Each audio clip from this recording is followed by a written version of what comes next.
Very Bad Wizards is a podcast with a philosopher, my dad, and a psychologist, Dave Pizarro, having an informal discussion about issues in science and ethics. Please note that the discussion contains bad words that I'm not allowed to say, and knowing my dad, some very inappropriate jokes. We, in comparison to that enormous articulation, we only sound and look like badly pronounced and half-finished sentences out of a stupid suburban novel. The great boss has spoken. Pay no attention to that man behind the curtain.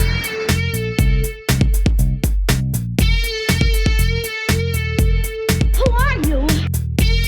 Who are you? A very bad man. I'm a very good man.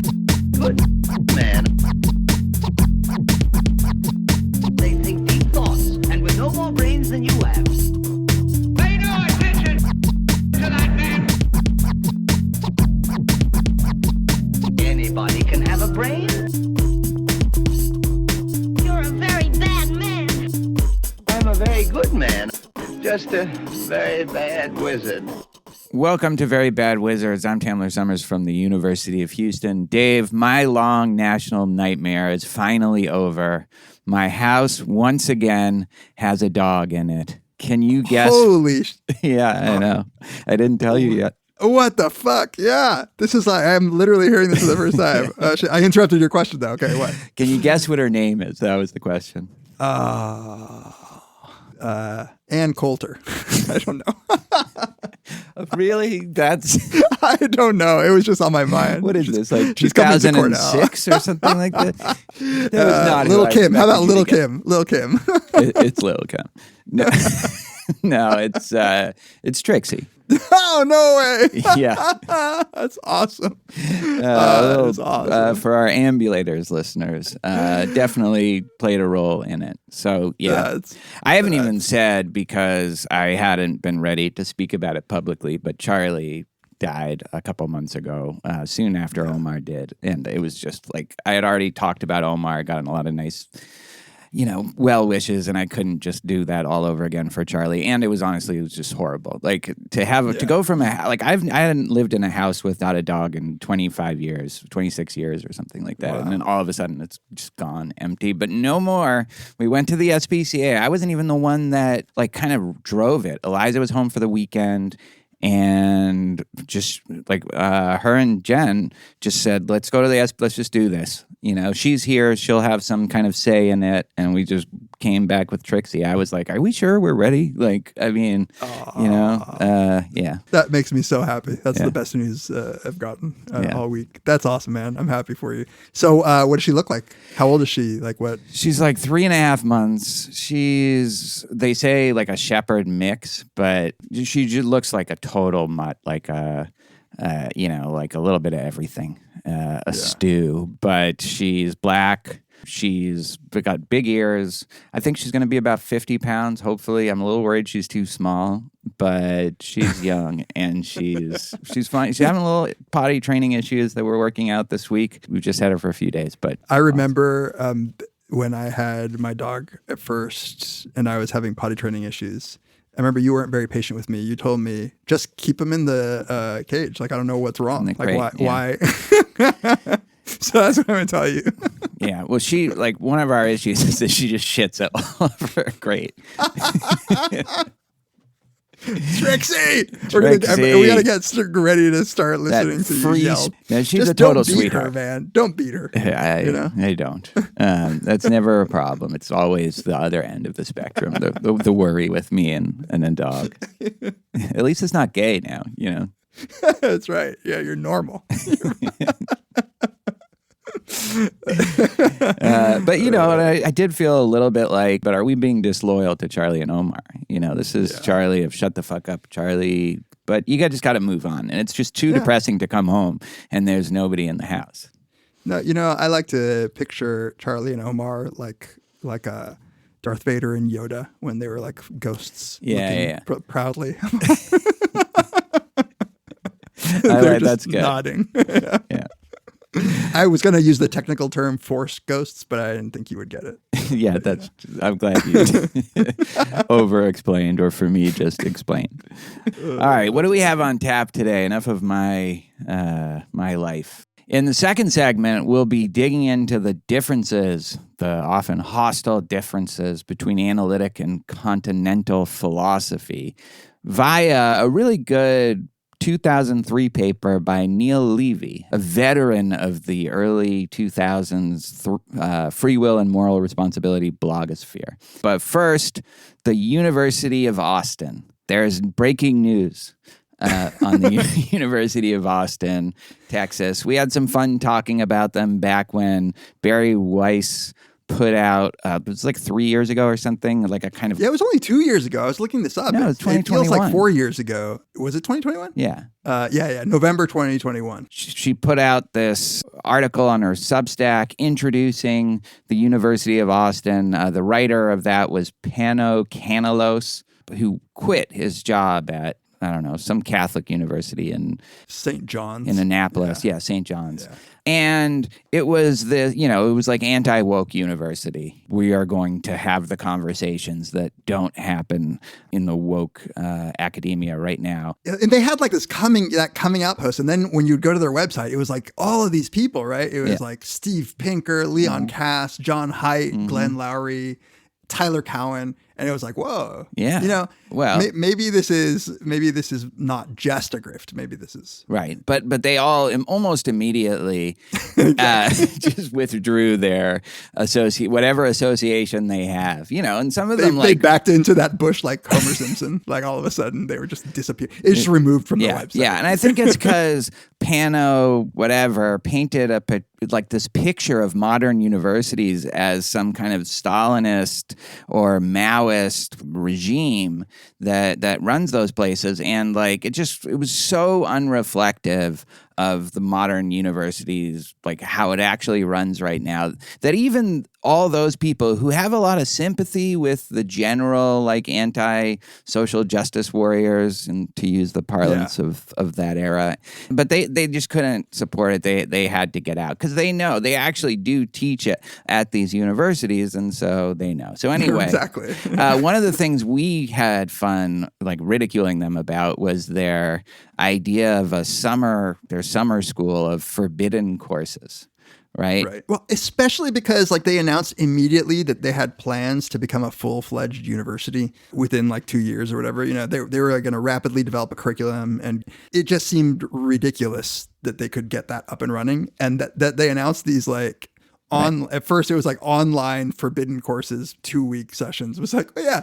And they had no address. It was kind of the peak of that time where a lot of the, like actual big time centrist anti-woke intellectuals like Pinker or Haidt or, like that this was something they would get behind. And then I don't know why, it just landed with such a thud. Yeah. We didn't hear anything about it for like a long time. Not a peep. For 2.5 years, blessed years. Right. To be fair, not that we were checking regularly, I guess. I guess, yeah. Like, I don't know where you would check. I feel like we read the things where they would be announced. Anyway, that has changed via an article that seems like it would be written only so we could talk about it. It's like an embedded reporter telling us about their experience in the scandalous summer series Forbidden Courses. Gonzo journalism at its finest. Absolutely. Yeah. So I was excited. We're going to get some fodder, an update about what's been going on. This guy actually signed up for one of the Forbidden Courses. He's going to tell us all about what it's like from the inside. It looks like they got some sort of Texas accreditation, so that's an exciting update. Yeah, it's very light on those kinds of details, which I would love to have known. But this is by Noah Rawlings is the author's name, and it's the journal New Inquiry, which I'm not familiar with. Yeah, and one of us put it in the Slack. I honestly don't remember. We both just probably read the opening paragraph and thought, oh, this is too easy. But this was a huge disappointment for us, and we're going to make this in part about us and like our conflict. But like, imagine my surprise that this turns out to be a really hard thing to enjoy talking about because we have these two conflicting reactions, two things going on internally that it's very hard to know what to do with it. Like on the one hand, who could be more insufferable and just awesome to make fun of than like the University of Austin and the poor suckers who like signed up for their Forbidden Courses summer camp. Right. But on the other hand, the author, Jesus this guy, he's trying to do like a satire hatchet job, and it's brutal. It's like, I feel like it's the opposite of how you should approach doing a piece like this. It was like a twist, an M. Night Shyamalan twist for me. By the end, I was slightly more, I wouldn't say in favor. You were a team University of Austin. Yeah, exactly. I was like buying their swag, having a little flag. You're writing like a cover letter to be one of their summer guest speakers. I mean, I was a little offended that they didn't ask me to be on the advisory board, but whatever. Yeah. I don't think they like anti-Semites, though. That's the one you can't be. That's true. Yeah. That's true. You can be like pretty much anyone else.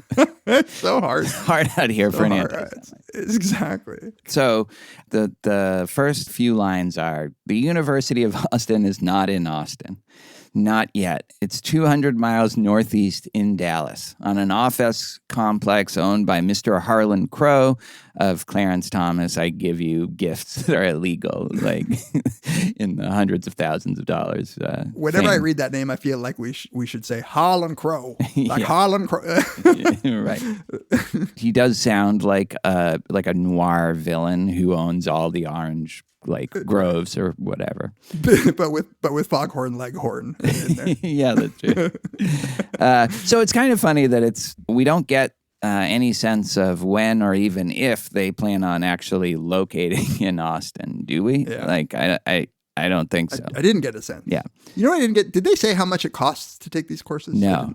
But apparently they put out a call for students to apply for their summer Forbidden Courses camp, and he applied and got in. Cream of the crop. Cream of the crop, as Peter Boghossian says. So Peter Boghossian, friend of the podcast. We had James Lindsay, his co-author for that conceptual penis hoax on way back. Along with Helen Pluckrose, the SoCal squared fiasco.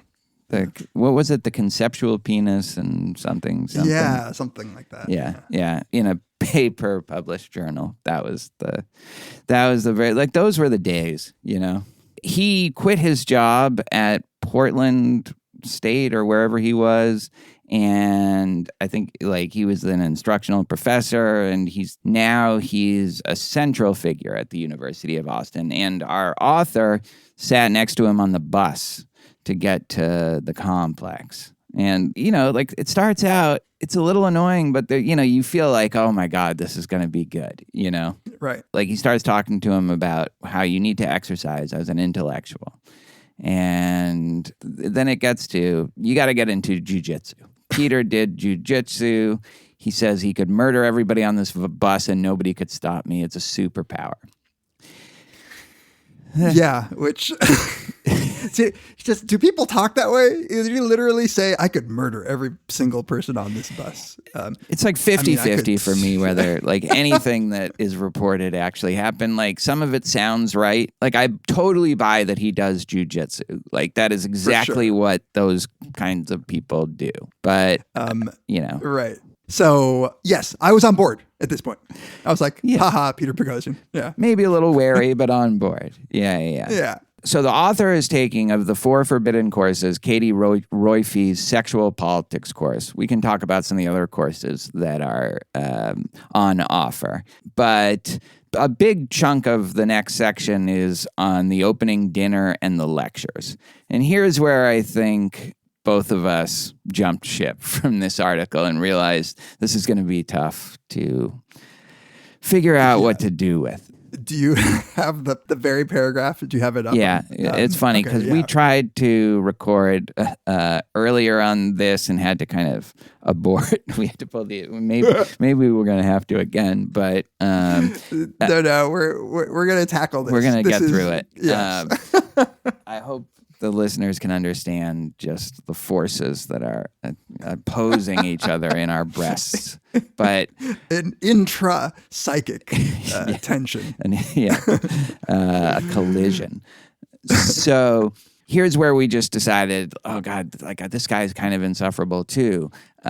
We were served some kind of marinated chicken and left to mingle. Us, the well-groomed top of the top. Us, the forbidden. Just don't do that. Just okay. We'll talk about why this does. Capital F. Yeah. Capital F forbidden. The capital F forbidden. We numbered 50 or so. We came from places like Harvard and Stanford and Chicago and MIT and UPenn. There was James, who studied computer science. There was Cameron, who also studied computer science. David and Peter studied computer science, while Luke and Albert studied computer science. As for Mike and Jason, the former studied computer science, whereas the latter studied computer science. Ethan was not unlike Max in that both studied computer science. Some people studied business too. Okay, I even dislike you a little bit just because you read it. I want by the end. Part of this is also just an open call to our listeners to do this piece the right way, because the right way to do it isn't to try to, indulge your satirical whimsy. Your sense of yourself is like H.L. Mencken or Ogden Nash or something like that. No, just report what's going on. You have the University of... This is the easiest thing to make fun of, but you have to not put yourself into it. You have to let them do it. And this is all about this guy being clever and snide and smug to the point where I feel like I want to defend the University of Austin people, but I don't know. If I had to describe, everything you're saying, right, is right about what he shouldn't be doing. It seems to me that just subtlety, just a little bit of subtlety, it is. It's putting a hat on a hat on a hat, and we're all. Yeah. So then he talks about the student demographics, and not surprisingly, 80% of them are white, 70% over are men. I'm actually surprised there were that many women. I know, right? Yeah. What's going on with you if you're going to this and you're a woman? There was no black people there, 0. Again, not surprising. There's a total of 50 people. Then we get the opening kind of lectures, the welcome to the inaugural class of the University of Austin Forbidden Courses Summer Series. And Paulo, or whoever you're so anti-Greek, I don't like the Greeks.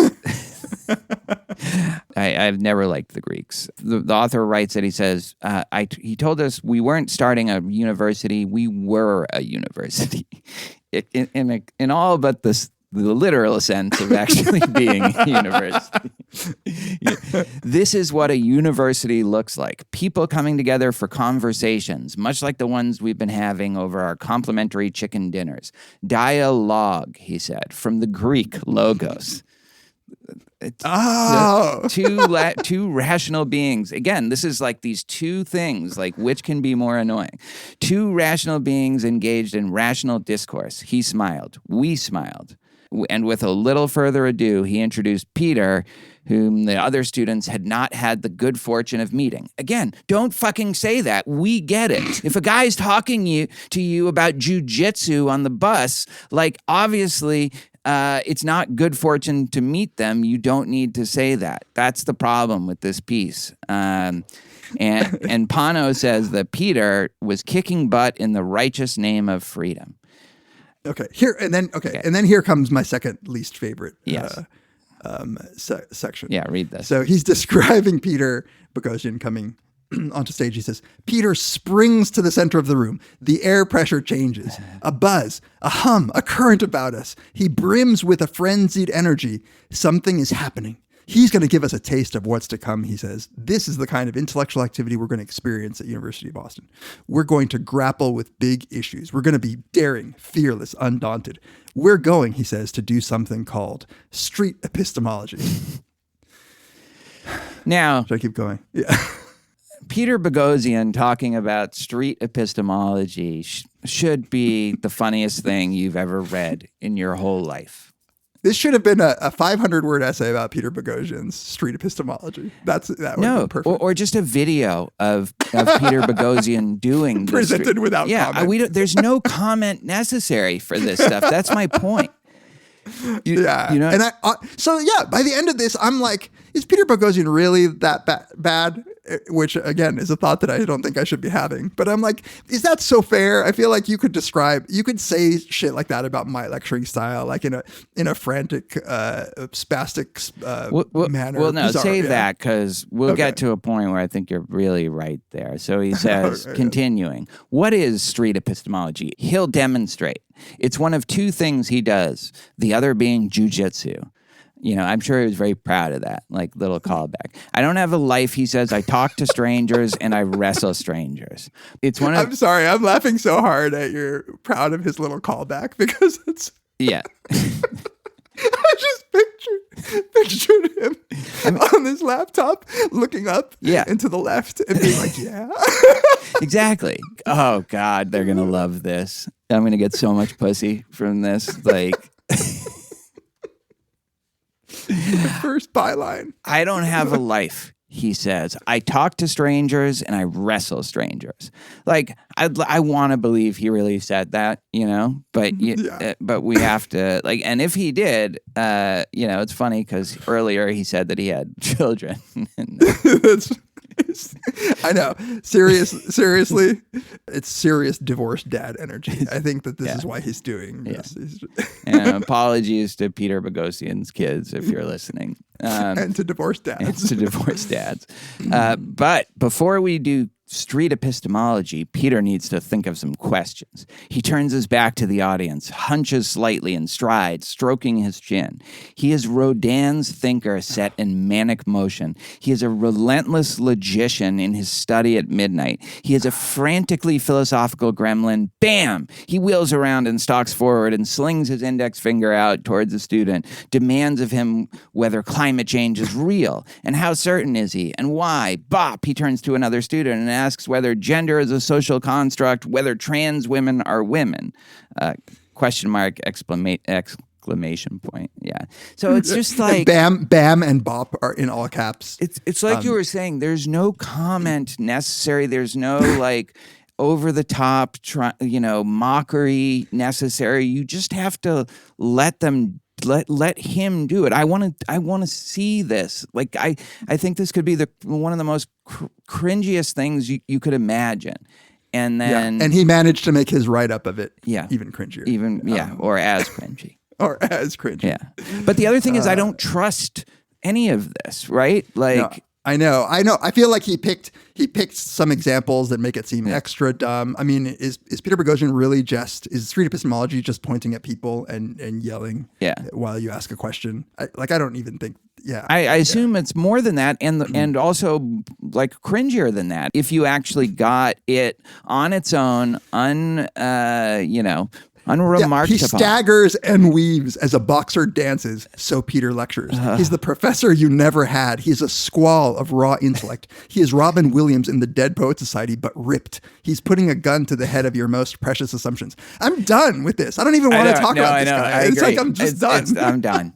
It's very frustrating. I'm very mad at you, Noah Rawlings. I feel like this needs to be redeemed. I don't want to feel like I have to defend Peter Boghossian.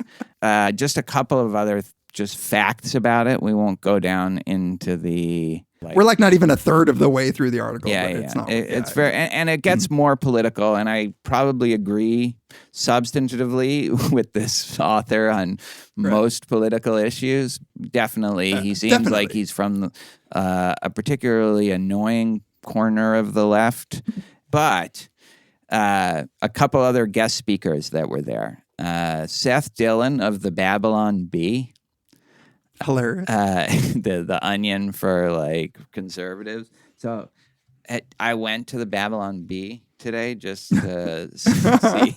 So they were. I guess his speech was about how Elon Musk saved comedy by reinstating Babylon Bee to Twitter. Here's the kind of comedy that you can get at the Babylon Bee. the unwoke onion. National Guardsmen being trampled by migrants, glad to hear we're not being invaded. That's their lead headline. Shrek prosecuted after trying to remove squatters from swamp. I guess that's another immigration thing. Like they've moved on from New Yorker style comics of bathrooms with 10 different gender markers on them and stuff like that. Like that was the hilarity a few months ago. Yeah, this is very actually immigrant focused. This Mexico begins constructing wall to keep illegal immigrants from coming back. Is one of them. That's a little funny. You think? I don't know. We have different sense of humor. I always thought we had the same. I'm telling you, it's this article. This article has made me start. Compared to this, that was kind of a zinger. It's radicalized you. Yeah, you're totally like you're Nicholas Christakis now. You're going to be Eric Weinstein in like 2 weeks. Like it's just so not. It's just not funny, right? Women unable to distinguish between basketball and hockey, about to smoke your March Madness bracket again. It's just. So the author is taking Katie Roife's sexual politics course. I guess she's like my stepmother kind of zone of talking about feminism.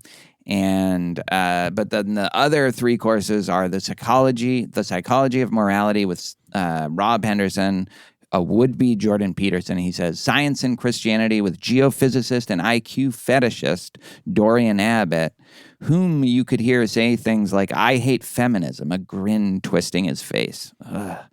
Anglo-American Grand Strategy is the 3rd course taught by Walter Russell Mead. I mean, oh my God. That's a title that I would use if I didn't want people registering for my class. So your whole family dies if you don't take one of these courses. Which one do you take? It's such an easy answer for me. Yeah.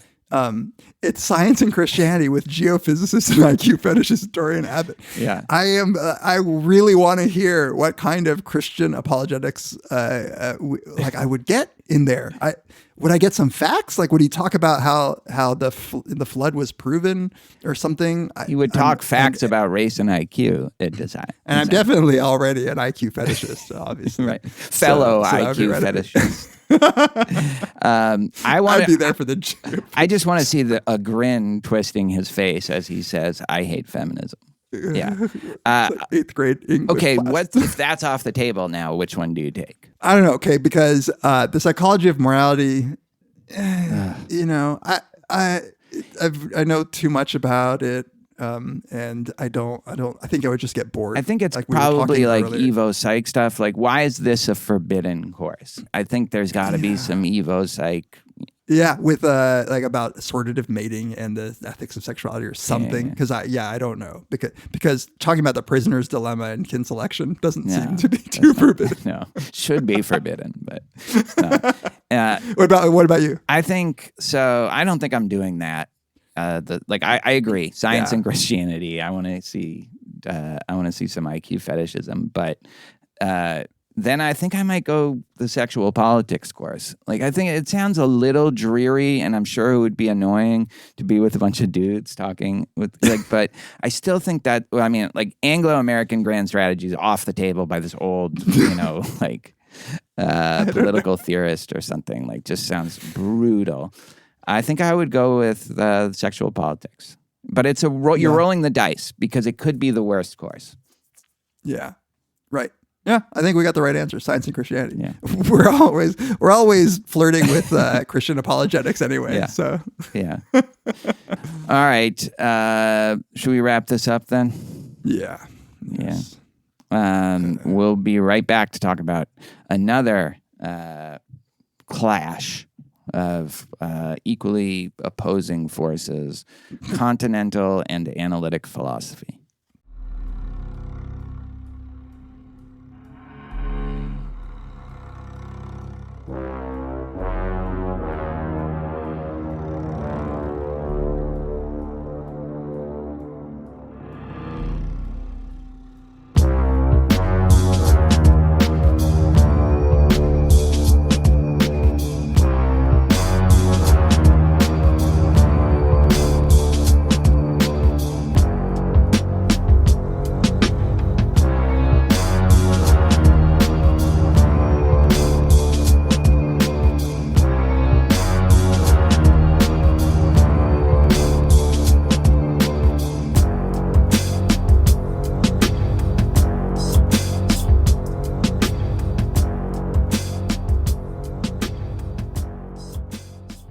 Welcome back to Very Bad Wizards. This is the time where we like to take a moment and thank all of our listeners who reach out to us, who connect with us, and who connect with each other. First off, though, I want to set the record straight.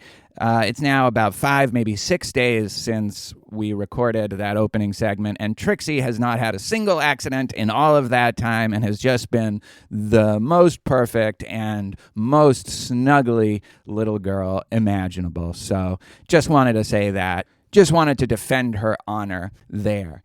If you would like to reach out to us, you can email us, verybadwizards@gmail.com. You can tweet to us. I am at Tamler. Dave is at Peas. Or you can tweet at verybadwizards. You can follow us on Instagram. You can like us on Facebook. You can join the subreddit and give us a 5-star review if you have a moment. Give us a 5-star review on Apple Podcasts. That helps other people who might enjoy the podcast find it, who otherwise might not know about it. Oh, and if you have a chance and you're on Letterboxd, please give me a follow there. I've been posting reviews, and I like to connect with listeners on that site. And if you would like to support us in more tangible ways, you can go to our support tab on our website, verybadwizards.com. There you can see you can give us a one-time or recurring donation on PayPal. You can buy some swag, or you can become one of our beloved Patreon supporters. And a lot's going to be going on Patreon. We have a few announcements to make coming up. Probably have to wait till the end of the semester to implement some of that stuff.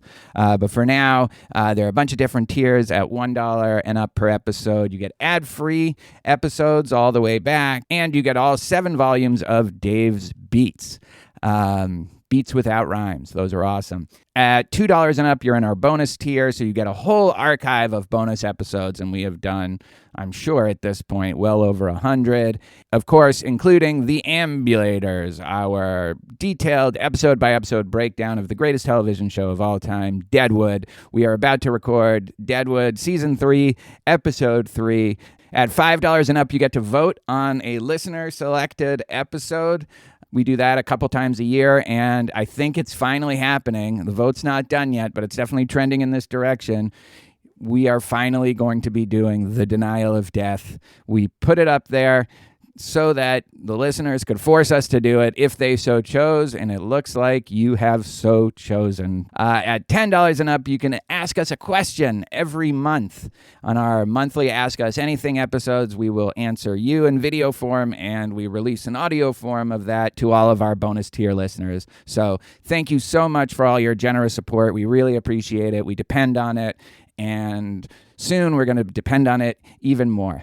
Thank you so much. Let's get back to the episode. All right, let's get to our main topic, analytic and continental philosophy, explaining the differences. This is a 2003 article by Neil Levy. Neil Levy, who I've met maybe a couple times, but know primarily from the golden age of free will, moral responsibility blogging at the Garden of the Forking Paths and Flickers of Freedom, when actually blogs were a way to get yourself out there and meet people. And he was very active there. I was pretty active there. I really look back fondly on those days. They seem innocent. It's pre-Twitter, it's pre-Facebook being more than just here's what I had for breakfast and here's pictures of my new family, Anyway, so that's how I knew him. I guess he really is writing this at the beginning part of that period. And I had thought he was very young. And I don't know, this doesn't read like a piece by a young philosopher. To really have something interesting to say about this foundational difference right now in the way professional philosophy is practiced doesn't seem like something you could do if you were just starting out. But I actually don't know what his history is. Well, so yeah, on his website, it says that he got a PhD in continental philosophy in 95, and then a second PhD on the metaphysics of free will in 06. So I think you're reading it right. Neil Levy has the experience with both. Yeah, that's interesting. That qualifies him, I think. And yeah, I think I think you're complimenting the article by saying that, but if you're not, like, I think that's exactly how it reads to me. Yeah, like it has the wisdom of somebody who's worked in both of these. This definitely has something interesting to say about the differences, and I think something maybe especially interesting to say about the way analytic philosophy operates. And we'll talk about that too. So let me just give a little background for people who aren't philosophy grads or majors or who don't know the way professional philosophy works. So you quickly discover, if you're applying for grad programs in philosophy, that there are analytically oriented departments and there are continental oriented departments. And that while a few universities have a handful of both, most of them lean very heavily in one direction, and some, or a lot actually, like my own at Houston, are just analytic, and some are just continental. And the ones you associate with just continental, or at least heavily continental, are like Vanderbilt, Emory, BU, at least in my memory, although I think that's changed a little bit, Boston University. And then the analytic ones are like Rutgers and Michigan and Harvard and MIT. So like paradigmatically, you have these two different kinds of departments, the ones that are focused on continental philosophy and the ones that are focused on analytic philosophy. I went to a place that was only analytic philosophy. There was no continental philosopher there. And as you get raised in this tradition, you, at least if you're being raised in an analytic department, you feel like, okay, this is the one that's kind of coextensive with science.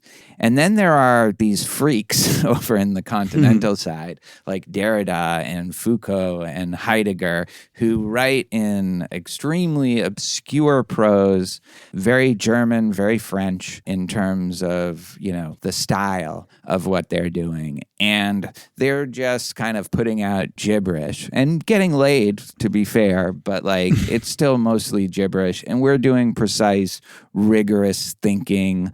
We're actually using logic and reason, all the stuff that you love. And you don't really know because you're never exposed. Like I never read Foucault. I never read Derrida. I never read Heidegger. I never read Husserl. You would present me snippets of their work. And yeah, it did seem like gobbledygook. But certainly the trajectory of my career has taken me more towards continental philosophy and away from the analytic approach as thinking that approach is fruitful. But one thing that I've never really thought about is how to make a real kind of concrete distinction between these two approaches, these two schools, beyond like the cliches and stereotypes that I've been offering. And that's what Neil Levy tries to do in this paper. And not only that, he tries to come up with a kind of explanation for why these differences in the two approaches continues, why it exists. And you were the one who, I think, put it in the Slack. So yeah, what made you want to talk about this? Yeah, of course, I wasn't a philosophy grad student. And the way that I came to even realize that this distinction existed, I think, was just purely by accident, because as somebody who was doing a psychology major, but nonetheless was interested in philosophy, what philosophy means, what you think philosophy is, turns out to probably be something that continental philosophers are interested in and that analytic philosophers aren't. Yeah. So as somebody who was just like, okay, I like philosophy, let me start reading some philosophy. It started with a psychology professor who got me into reading existential stuff. And, I never read Heidegger, like I never read, that hardcore German stuff because it was inscrutable to me.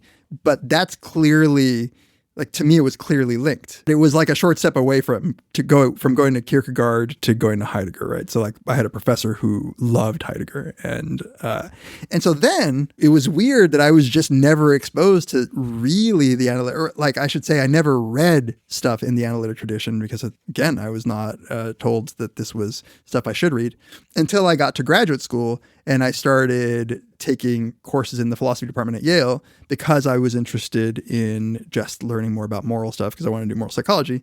And there, all of a sudden, I find myself in these classes where it's these puzzle cases and here's premise 1, premise 2. And yeah, just as you would predict, Tamler, my brain gravitated toward that stuff. Frege-Geach problem as a objection to non-cognitive. Exactly. Yeah. Like, okay, but like this is another thing. Like, how would you ever know, unless you're a philosophy student, probably in grad school or maybe a serious major, that there is like this distinction between meta ethics and normative ethics, and that there's like these are all these professional like terms of art that I had no idea. And even then, I think it only at some point dawned on me when somebody said, "Oh, that's continental philosophy." That, oh, there was a term. For me, it was vibes. Like I knew there were different vibes to reading Kierkegaard than there was to reading whatever, G.E. Moore or something. And there's where I think that I caught up with you, that what I learned were cliches and stereotypes, and learned that there was a good kind of philosophy and there was the sloppy kind. And the sloppy kind was continental. And yeah, I associated it with French guys in black turtlenecks smoking cigarettes, or weird German idealists, and like Nazis, Nazis, Nazi sympathizers. You bringing up Kierkegaard is interesting, and maybe just before we get into Levy's argument or his way of trying to explain the difference, I think one of the things that he doesn't address is the kind of 19th century crossover philosophers. Yeah. Kierkegaard maybe is more on the continental side, or at least more on the like analytic philosophers are going to ignore you side, and probably with the continentals in that he's very much like a proto-existentialist. But Nietzsche, and to maybe a lesser extent Schopenhauer and certainly Hegel, very much are in this kind of middle ground where both analytic philosophers and continental philosophers can kind of claim this person and includes them in their work, like in the way in the debate. Now that might be more recent in analytic philosophy with someone like Nietzsche than it was in the middle of last century, the heyday of a certain kind of very narrowly defined analytic philosophy. But these people who scorn continental philosophy, they don't mean they scorn Kierkegaard, Schopenhauer, and Nietzsche. The contempt that they have is for like the people they think are charlatans, like Derrida. Right, Derrida is a good example. Yeah, and Foucault, and then there are people like Deleuze who they just think, okay, like I don't know, maybe there's something interesting here, but I can't make heads or tails of it, Right. And then Husserl is where the split is sometimes said to take place, where the followers of Husserl go to continental philosopher, the most prominent one being Heidegger, but Husserl and Frege, like the arch analytic philosophy supervillain. You mean Frege the superhero? No, I don't. And I'm also being very loyal to my dad, who hated Frege. I do. Even though my dad was very much an analytic philosopher in spirit and letter. But anyway, so like Husserl and Frege didn't consider themselves doing different things, right? Like they used to just correspond and comment on each other's work. But once you get past them, it's like, okay, here's Bertrand Russell, and here's logical positivists, and here's, this one way of approaching philosophy that's very much modeled after the sciences, and then there's Heidegger and Sartre and these other people who are just writing literary criticism and nonsense. Yeah, which includes people who are doing like psychoanalytic stuff. That's right. That got wrapped into it. Yeah. Very much into the continental tradition. Yep. And, for our listeners who might be Patreon supporters who are currently voting on a topic, that part of my introduction to all of that tradition really was from the denial of death that tries to tie together existentialism, including Kierkegaard and Freud and empirical psychology, somewhat, into this package. So that is, I learned later. I was reading, I guess, continental style of philosophy. Wait, so you've read The Denial of Death? Oh, yeah. Oh, I didn't know that. Oh, so I'm really getting fucked. But I read it in college. Okay. So I took a class where we read it as a text for the class. Oh, cool. It was fun. I'm curious to see when I go back whether I'll think it's all like hogwash, because maybe. Because you're so analytically trained now. Yeah, exactly. Yeah, now I'm doing. So So people who do history of philosophy or people in classics departments who are trained as philosophers, are those people, does it cut either way? Like, are those people doing history of philosophy one or the other? So, yeah, just to add a little context to this question, continental philosophers typically invoke history and embed their positions within a history of the tradition that they're writing in.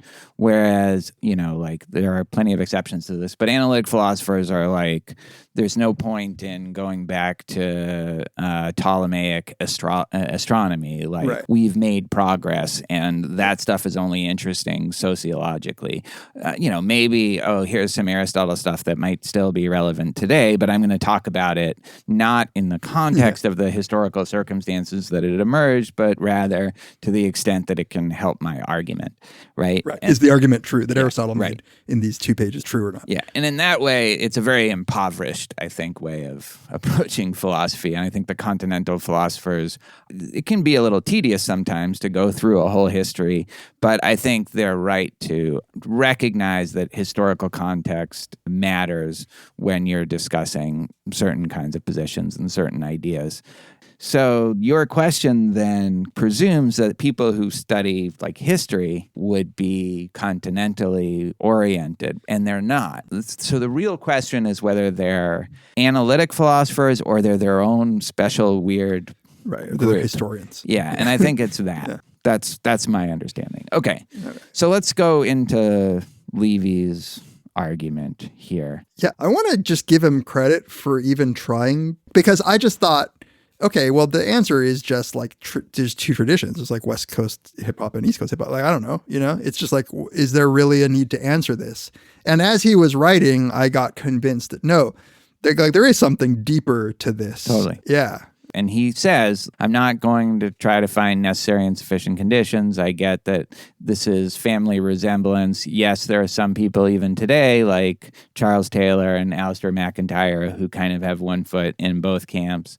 But that said, I think we can come up with some way of describing the difference and some explanation for, why that difference has persisted until today and what the causes of that are. He goes through a couple of different possible ways of distinguishing them. One of them is that anti-scientism characterizes continental thought. The continental thinkers have often objected to the hegemony of science in modern culture, insisting that it represents neither the only kind of knowledge nor even the most basic kind. I think that's true. A lot of the kind of paradigmatic continental philosophers believe that what they're doing is prior to science. They're investigating deeper, more fundamental epistemological and ontological questions. And there's nothing that science can do that will, undermine their approach, because science is just already one level up from what they're doing. You're already accepting a set of basic epistemological or ontological assumptions when you do science. That sounds right to me. Again, like throughout, I will have to rely on what you say about a lot of this, because I wasn't trained in either of them, but I do. That does sound right. I don't know that I would have characterized it as deeper, but it's definitely contextual. Like all knowledge is contextual, and science, the scientific way of understanding the world, is merely one way of many ways to understand the world. And so, yeah. But it's not just that. It is that, but it's not just that. It's also that the continental philosopher thinks they are examining subjective experience. Like the thing that you even need before you could even contemplate doing science or understanding what science was. They really think they're investigating like consciousness and being and these things that I don't know if they need to be settled before you do science, but you're certainly already accepting certain assumptions about those questions once you start to do science. Yeah. I mean, hence the phenomenological. Yeah, exactly. Right? That's why I think phenomenology that's where you start to have a more clearly defined difference between the two. As an aside, by the way, I remember being confused that some continental philosophers were like Kantians in the same way that some analytic philosophers were Kantians. I'm like, so which is he? but I guess it's just Kant has such an influence. It gets very confusing when it's like Kant and Hegel, because the questions they're addressing are more like the questions that analytic philosophers address. And I think actually this is where Neil Levy's explanation of this difference, or his characterization of this difference, is actually pretty helpful. My suggestion is this: analytic philosophy has successfully modeled itself on the physical sciences. Work in it is thus guided by paradigms that function in the way that Thomas Kuhn sketches, and the discipline is reproduced in something akin to the way in which sciences are reproduced. Continental philosophy has had a quite different approach to its subject matter, a quite different model of what philosophy is, which guides its characteristics, concerns, and shapes its methods. And this is this analogy that I found actually really enlightening and insightful. The idea is that in analytic philosophy, there is a paradigm that has been established, and it was established, according to Levy, by Frege and Russell. And it is this very logical, analytical, scientifically informed, and scientifically modeled approach. Continental philosophy hasn't recognized any kind of paradigm.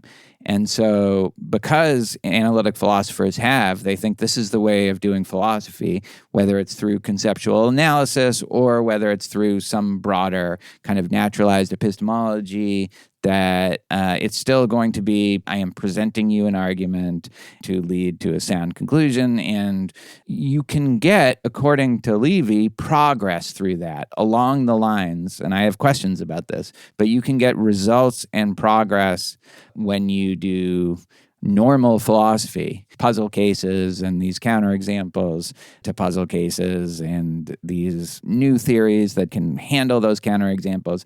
You can kind of operate a whole research program because the basic assumptions of the foundation of what you're doing are accepted and shared. And it's funny because I think what he's saying seemed to fall out from what I already believed about these two, in a way that, again, I just never been reflective of it. When Levy says, look, if we think about this as in this Kuhnian framework, it totally makes sense that all of the things that we think and have been told that characterize analytic philosophy really do, in the sense that they are background assumptions that have been agreed upon. And because of that, you can do kind of ahistorical, acontextual, sort of systematic work that builds on each other, because people just accept that this is the method, right? This is the primary method by which we're going to achieve truth.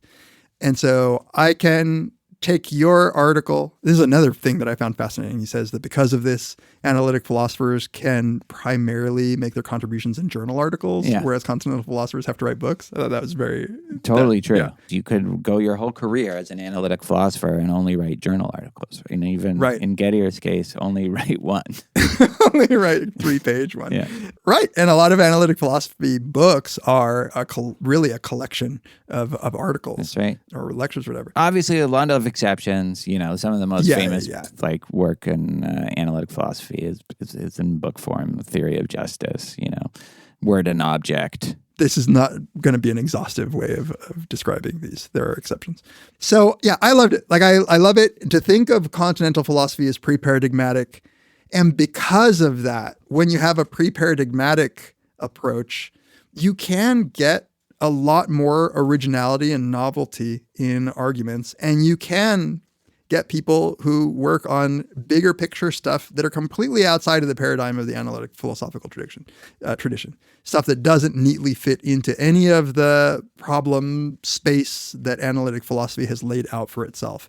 And stuff that might seem from somebody within analytic philosophy to be gobbledygook. But I think in part because you really have to work hard. You have to work hard to try to understand Heidegger and what he's saying. Yeah. There's a couple ironies in this characterization. Levy says, number one, like you say, that this allows continental philosophers to actually work on the stuff that people associate with philosophy, like really big questions about the meaning of life and our place in the universe and all of that. And he says, like, analytic philosophy writing is just boring and dry, whereas, like, continental writing is fun and more and he says, like, more accessible at some point. Yeah, that's it's more accessible. And it's like I this part is certainly the best of continental philosophy, or at least the parts that I've been able to connect with, are accessible. But like, if there's one thing that, like, at least according to the stereotypes, they're not is accessible. They're jargon filled, and not technical jargon, like that it feels like you could try to figure it out if you cared to.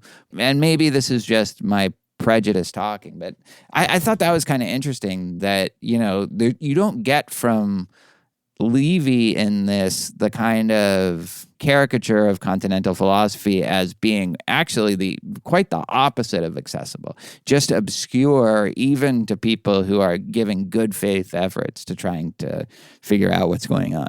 Yeah, no, I had the same note about the accessible part. And I think Bernard Williams' quote says this, where he says that one of the goals he thinks of analytic philosophy, one of the characteristics, is that it uses moderately plain speech, right? Yeah.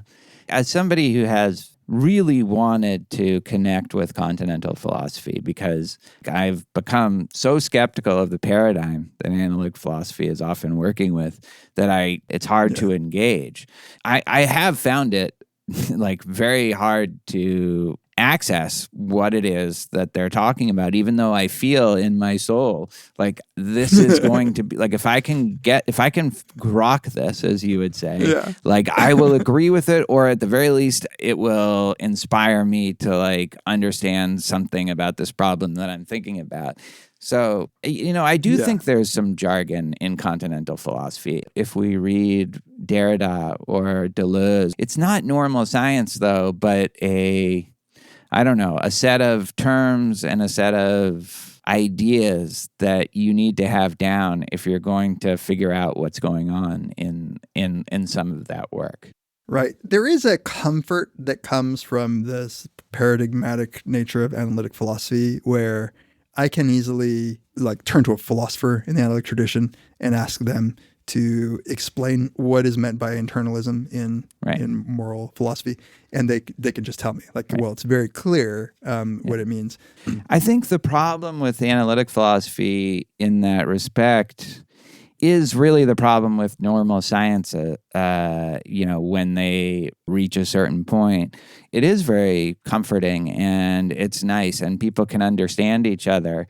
But when you start to have, as I think it is easy to have, real doubts about the paradigm you're working within, then analytic philosophy has a hard time dealing with that, right? This is one of the characteristics of normal science, which is that when you start digging too deep into the foundational assumptions of their paradigm, the normal science is very ill-equipped to address that, and often will have a lot of obstacles or barriers in the way of doing that. And they won't all be obvious. It's not like you're going to be kicked out of your university if you start asking these questions. It'll just be much harder for people to figure out a way of launching these objections within that paradigm, because the paradigm is in part defined by already accepting the assumptions that you're questioning. And the methodology is built around those assumptions. So it's very hard within that methodology to raise some of these questions. We don't have a good way of evaluating the effectiveness of those critiques, and we especially don't have a good way of evaluating alternative approaches to the paradigm. I mean, but I guess by definition. Yeah. So here's the part that I'm sure, as I was reading it, I was sure you were going to disagree with, which is he says that what he worries about is that maybe it's the case that analytic philosophy actually just does better with novel ideas, because when a novel idea does get proposed, it pops out more clearly. Even though it might take time, it might take effort to break through the paradigm. He says continental philosophy, maybe they're just basking in so much novelty that it's just hard to actually tell when something... Is that how you understand his concern? I mean, and it might be right. Like, again, I'm like not familiar enough with continental philosophy to know whether or not that's a good critique. I mean, my disagreements with the piece are more that he thinks analytic philosophy can be said to make progress in the way that like paradigmatic sciences normal science can say to make progress. But what he says about continental philosophy is it's hard for me to judge because I'm just not familiar enough with it. Okay, let's talk about the progress thing, because I, believe it or not, had a similar concern about this, which is I buy that analytic philosophy has modeled itself on natural science, and I buy that there are these paradigms. I buy that Russell and Frege and all those people who started this whole approach laid the foundation. Is it progress, or is it the illusion of progress? Or is it even an illusion of progress? Because it's a very different thing to say, as scientists say, we know more now than we did before. Whereas philosophers might say, well, by progress, we just mean we clarified the questions or whatever. Yeah, that's actually, like, I think a key question. And I think... So when it comes to real logical analysis, like hardcore logic that was done in the beginning and middle of the 20th century, they got results. They weren't just bouncing ideas back and forth in a bankrupt pseudo problem kind of way. They were, I don't understand them. I'm not sure I would like what the value of that progress is, but it is actual results. You know, you have proofs, and these proofs sometimes can have, pretty serious implications for other fields. And so I think it's fair to say that they have progress. When it comes to something like metaethics, when it comes to something like even justice, I don't see how you can say that we've made progress in a non-question begging way. You can say you've made progress politically. You can say the Civil Rights Act was progress, but that has nothing to do with like analytic philosophy progress. And when it comes to like, do we have a better understanding of motivational internalism? It's like, is that progress, or is that just we've been jerking ourselves off in new and different ways, but we're not actually shedding light on the world and the human experience? I don't know. If you think it's a pseudo problem, like the concept of knowledge or something like that, then there's no way to say that that's progress. It's just progress in wasting people's time. Right. So, a couple things. One, I totally agree with you about the progress that was made by those early guys. But I'm pretty sure that they hit a wall, that they themselves, that's right. Russell himself was like, fuck, Kurt Gödel comes along and he fucks me. And he's right? Yeah. Or Wittgenstein comes along and he fucks everybody and he's right, or whatever, Yeah. And so then the remainder of analytic philosophy that was sort of built on that methodology has adopted the form of those methods without really, I'm sort of speaking out of my ass, so bear with me, but it has adopted the form of that early work. And you can see that in the way that they write their papers often, but it's not come to terms with the sort of bankruptcy of that project as the authors of that project themselves admitted. That's true. The other thing I was going to say is when I think about progress, and here's where I want to ask you directly about, but like gun to your head, is the work on free will from 50 years ago. Can you say that the work on free will now hasn't made something that you would call progress? And if that progress might just be that we're more precise in laying out the problems faced? Yeah, no, that's a good question. And so here's the thing. This is where like my whole anti-analytic philosophy stance, which is only probably like 10% shtick, and something that I've really had for a long time. I've been skeptical of certainly a lot of the philosophical problems that are dominant within analytic philosophy. But I think in the free will debate is so much better. I don't know about now, but I think it was so much better starting from the 70s to the early 2000s than it really was at any point in the history of philosophers talking about this. I do think like you have someone like Strawson come along and say something that nobody has ever said about the free will moral responsibility debate, including like the existentialists, including my heroes like Diderot and Spinoza on it, like really came up with something that was truly original, that I think is actually mostly right. It's very interestingly unanalytic paper in that it doesn't lay out arguments in a precise way and nobody can totally agree upon what he was actually saying. But it's a dominant piece within analytic philosophy. It's not a continental piece. It's a work of analytic philosophy, and it's been treated that way. And I think a lot of the literature on it is misguided or misunderstands what Strawson was getting at. But a lot of the literature is really good. You know, you have the Gary Watson paper with the Robert Harris paper. That's a great paper that adds its own little spin. And so there is room.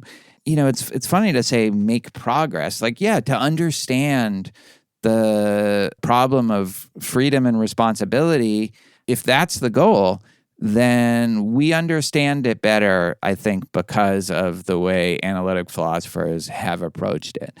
And I'm sure, like, Bergson also would give us a lot to think about if I could, you know, immerse myself in his view of freedom. But like the free will and moral responsibility debate, for all my frustrations with, you know, the theorizing and the overly systematic approach and the like almost willful misunderstandings of what Strawson was trying to tell everybody, that whole literature is at the center of the analytic philosophy debate on free will and moral responsibility. And I think, you know, I certainly feel like my understanding of that problem is much richer because of that literature. Right. And that way of putting it, the understanding of the problem, I guess, must be the kind of progress that Levy must be talking about or that analytic philosophers are aiming to achieve, right? Sometimes, I think. Yeah. Sometimes I think they don't conceive of themselves that way. They're like, oh, I just proved moral realism is true. Right, because it's interesting, like when I hear you talk about your annoyance with the systematicity and all the other things, the trappings of analytic philosophy, I guess now I'm realizing sometimes it's not clear whether you think, given what you just said about the free will problem, it seems as if those methods did yield something valuable and interesting. So it's hard to tease apart what you might think are just dumb problems to begin with. Right. Like maybe we do know a lot more about how people use the term knowledge, but did we need to? Yeah, no, I think that's right. I think there's two different issues with analytic philosophy. Sometimes it's just they're working on a pseudo problem. Sometimes it's that they're working on a potentially really interesting problem, but in a overly dry or overly systematic way, which is, I think, often my problem, even with the free will and moral responsibility debate. This is where I'm very torn. I think there are resources within analytic philosophy to express that kind of frustration that I have. And maybe it's hard, but it's through doing that I feel like I understand the issue better. You know, I always go back to this. I remember I asked Susan Wolf, who is, I think, a really good example of both an accessible analytic philosopher and one who typically writes on a lot of the big questions. I asked her, do you think we theorize too much in philosophy? Don't you think like that kind of overly theoretical approach is misguided? And she said, no, I don't think it's a problem that we come up with theories. I think the problem is thinking that your theories are true. And so what I take from that is it's not the theorizing that the problem, if you understand it in a certain way, and that way is theories are a way of exploring the problem and trying to more clearly define the problem and understand the questions and enrich the questions. They can't be solved, though. Like the puzzle-solving approach of analytic philosophy sometimes presumes that you're going to get at the truth. And that's not something that philosophy can do well. But the theorizing itself, as long as it doesn't have that pretense, can be pretty useful and illuminating. Yeah, that's why I think we like Nagel's Mortal Questions essays so much. It's really a case of doing philosophy in a way where it means very literally just asking the questions and not presuming to have an answer that he arrived at through those methods. It's also, interestingly, not that analytical. Yeah. I mean, Thomas Nagel is so obviously an analytic philosopher. You know what he's not doing is operating within normal science. You know, he's starting from scratch. You know, like in that way, it could be a lot more continental in that he's building from the ground up there. He's talking about the absurd. He may reference Camus. He may reference a couple other people, but really he's just writing about the problem, not from an established paradigm. Yeah, but I do get the sense that having come from the established paradigm makes him clearer, I agree. One thing we haven't really talked about is the comparison that Levy makes between continental philosophy and just art. Yeah. Which is another interesting one. So, again, it's like, I think it's certainly continental philosophers are more interested in art and incorporate art and literature and film into their work in ways that analytic philosophers don't. I think analytic philosophers can be Philistines about art, and continental philosophers at least actually really engage with the literature. It's just that sometimes, again, it can be fruitful and sometimes it can be really obscure and actually very theoretical, like it's out of continental philosophy that a lot of the post-structuralist approaches that are actually pretty reductive of art, either reductive politically or reductive according to some new theory that they're working with for interpretation. So it's complicated, whereas then I feel like the analytic philosophers are at least using that as an example, and maybe they oversimplify it and maybe they're just treating it as a thought experiment, but at least they're not trying to drain it or explain it in the way that sometimes the continental philosophers can try to do. And maybe that's more literary theory than continental philosophy, but there's a lot of overlap between those two. Yeah, for sure. Here's what maybe we could close on this question. Do you think that there is a similar kind of distinction you could make in psychology? And I'll give you the reasons for why I'm asking this question. So on the one hand, you have the social psychologists working within normal psychology, with your methods and your hypothesis testing and your metrics, your forms of measurement and all of that. It operates according to those rules. And then you have, parallel to this, you have psychoanalysis, you have Gestalt theory, you have, analytic psychology, which is actually associated with Jungian views that just seem more offbeat, more Marxist adjacent in the way that continental philosophy can kind of be Marxist adjacent, and also to interact with literature, at least to make that more central to their understanding of the human mind than social psychologists do, which is usually just reduced to the opening line of a social psychology article. It's like, in West Side Story, Officer Krunke says, Crunk you. Yeah. No, I think that's exactly right. So much, Tamler, to the point that when you were asking, I was struggling to see what this might be. And then when you brought up psychoanalytic stuff, I was like, oh, I forgot that was psychology. And there is something that I think is super interesting that happened in psychology, where that huge divide kicked out those kinds of analysis. Like everything that you might say was birthed by psychoanalytic theory. It got kicked out of psychology departments in a way that they found their home in like whatever, literary theory and all that stuff. And to some extent in clinical psychology. To a large extent, right? There's a big psychoanalytic. Yeah, for sure, as a method of treatment. But just to distinguish it between, like, I guess, clinical science. Yeah. Which is what the kind of psychology that you would learn. Right. If you were to go to any university and take a course in clinical psychology, you would very much be within the paradigm of psychological science. Social psychology right now is so built on the paradigm that really came out of cognitive psychology and all of that stuff that came from everything from psychophysics to perception and all that stuff. So much so that we call it social cognition nowadays.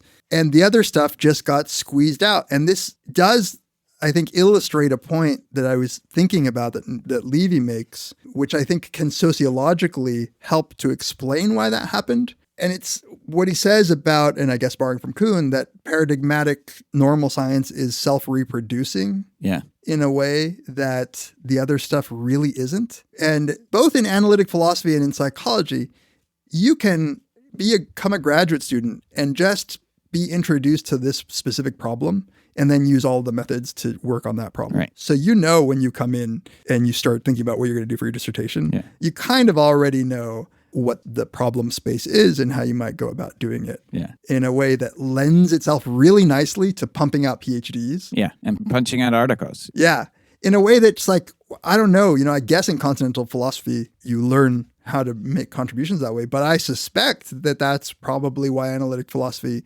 took over philosophy so hardcore. Not because it was yielding more truth, but because it's just like a reproduction machine in a way that the other kind can't be. 100%, yes.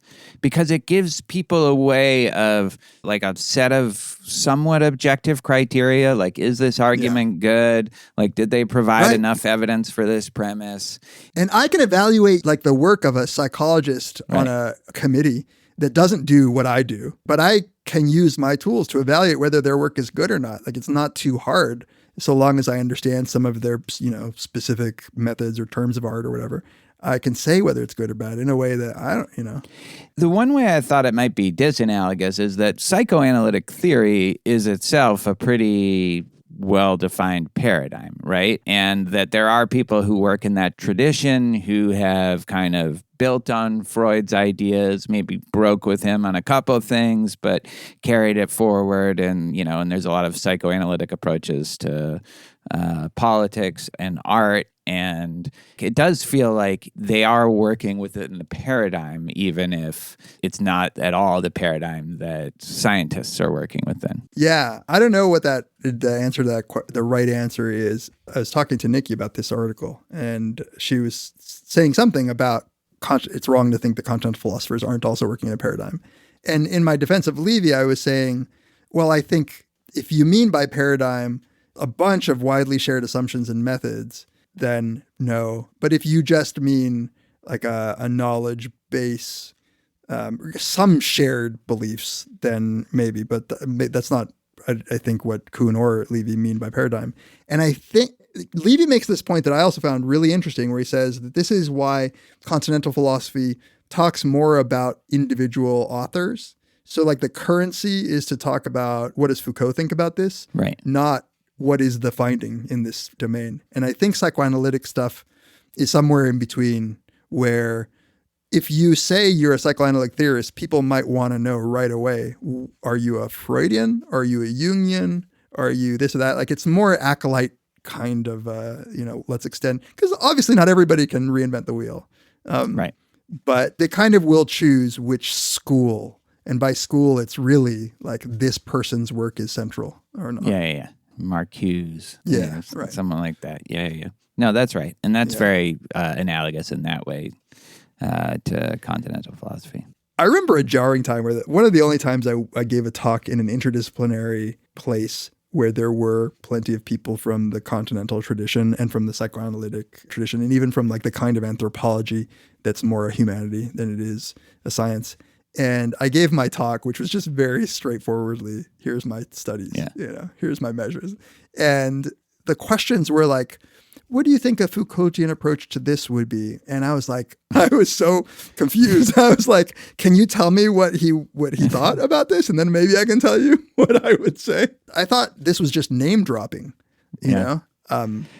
I went out in my fourth year. I don't know why I thought I could get a job after my fourth year of PhD, but I did get an interview at the University of Denver, and that was a very continentally oriented department, and I was just doing my free will skepticism, my just naive, like, there's no free will, it's all genetics and environment, and I'm going to do an error theory of why you believe there's free will, because like evolutionary explanation for that.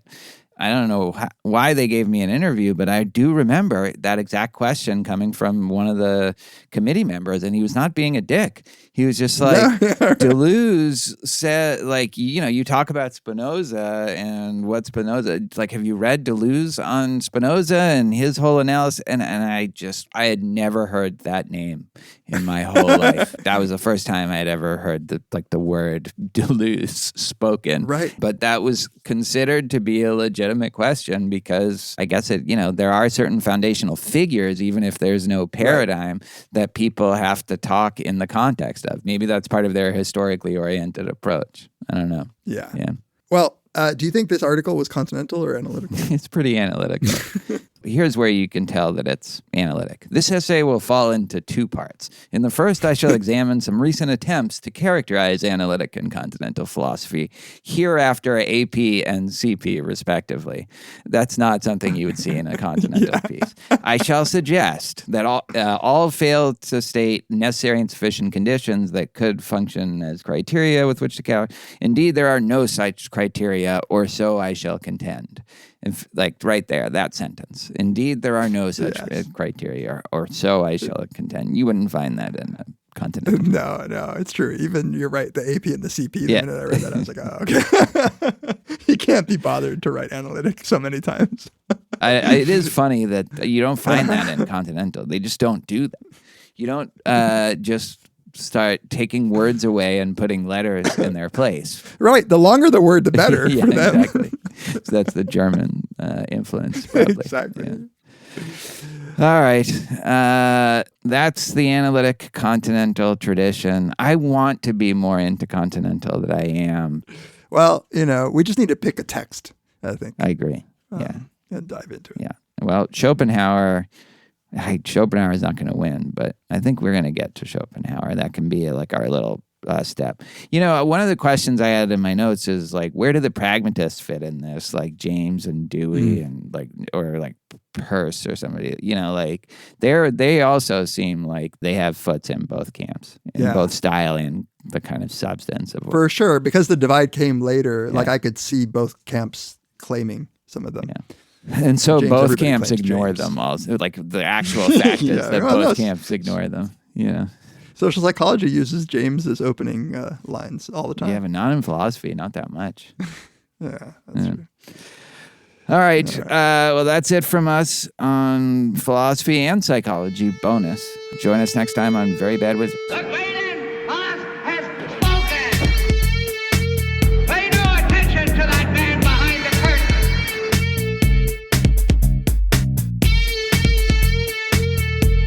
Who are you?